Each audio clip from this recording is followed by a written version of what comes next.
Tinfetaħ mill-ġdid l-iskema ir-Restawra Darek u l-Villaġġ din id-darba għar-Reġjun tal-Port bl-ogħla għotja ta' fondi mir-reġjuni kollha.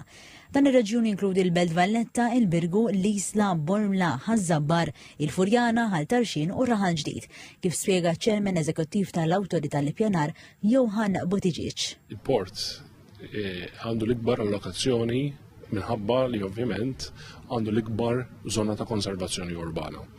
Fil-fatt, minn 32 miljun li ġew allokati, qed jiġu allokati 9 miljuni purament għal dar reġjun tal-Port.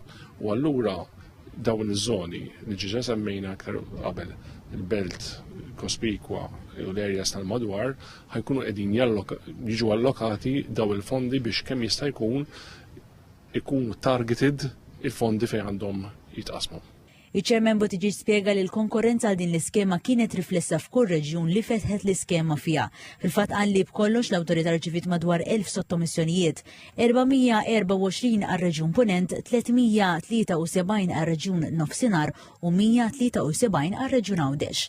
Is-sindku ta' wieħed mill-lokalitajiet benefiċjani John Boxall esprima sodisfazzjon lejn din l-iskema favur ir-restawr, il-konservazzjoni u l-manutenzjoni ta' proprjetajiet.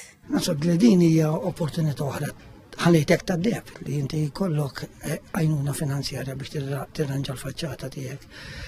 Se tkun ta' għajnuna kbira kemm residenti u naħseb anke tas-soċjetajiet li hawn f'ġol din il-lokalità nafu l-istorja li fiha din il-belt.